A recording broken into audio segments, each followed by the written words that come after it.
Tara guys, samahan nyo kami sa aming mga naging experience dito sa Hong Kong Disneyland. Dito sa video na ito, ipapakita namin ang iba't ibang attractions at mga rides na na-experience namin sa Disneyland.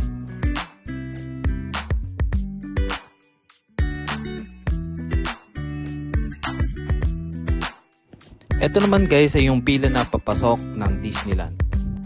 Konting tip lang kung alam nyo na magiging mainit yung weather sa Hong Kong during ng pag-visit nyo ng Disneyland, tip namin ay magdala kayo ng payong, mag-sunscreen kayo kasi grabe, sobrang init, literal.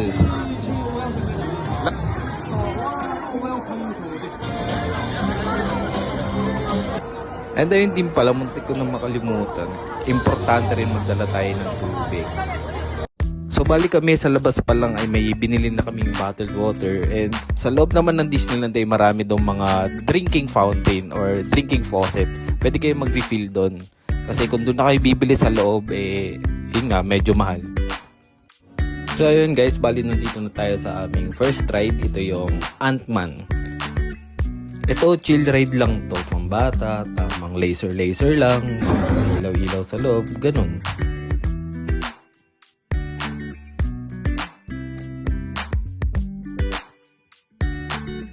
Next naman natin itong Iron Man experience. Ito, na-enjoy ko to personally kasi ayun, idol ko si Iron Man kaya nakakatuwa.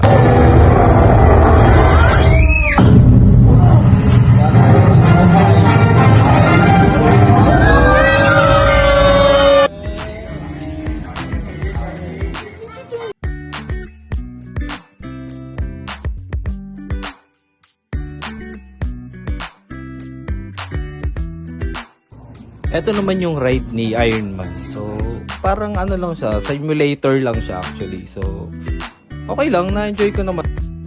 Ako kasi medyo mataas yung level of extreme na hanap ko sa isang ride. What?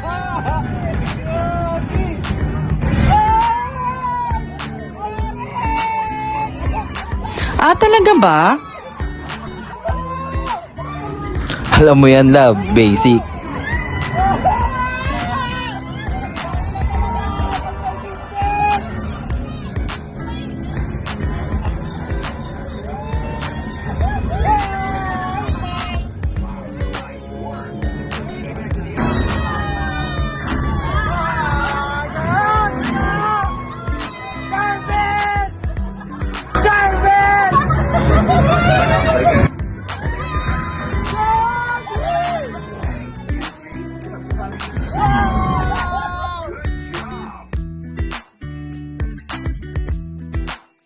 Next naman itong sliding sleighs.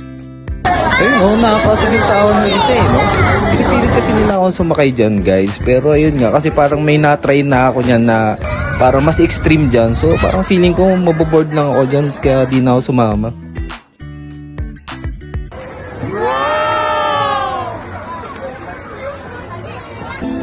Next naman itong Frozen Ever After. Isa pa sa nakakaantok na rides guys. Well, sumama lang ako dito kasi sa anak ko, favorite nila to, sila ng mama niya. Kaya ayun, napilitan na lang din ako sumama. Pero seryoso, Olaf and Elsa, hindi ko akalain magagawa nyo sa akin yun. Napaka-traitor nyo na.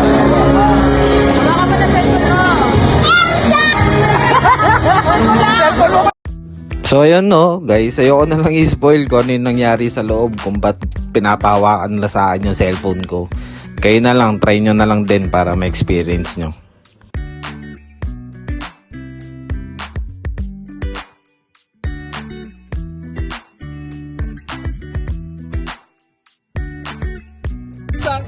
At ito naka-jackpot din yung anak ko dahil favorite niya yung Zootopia character. Sakto habang naglalakad kami, nakasalubong niya. Dito naman guys ay waiting na lang kami sa Momentus ng mga time na to.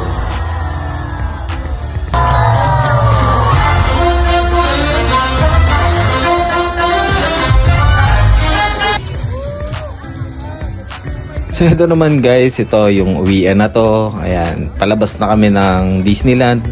Ganyan siya. Bali, right after ng Momentos, ayan, sobrang daming tao. Kaya siksikan. Pero okay lang. Kasi, ayun nga, masaya, nakakapagod, pero masaya, puro lakad. Pero sobrang sayang experience nga. Lalo na't pangarap talaga to ng mag-ina ko. Kaya yun talaga, yun yung nagpasaya ng trip na to. Dahil alam ko na fulfill na namin yung isa sa mga dream ng anak ko at ni Mrs. So yun guys, bali yun lang. Sana'y na gustuhan nyo yung shinare namin na experience namin dito sa Disneyland. So ayun, bye bye!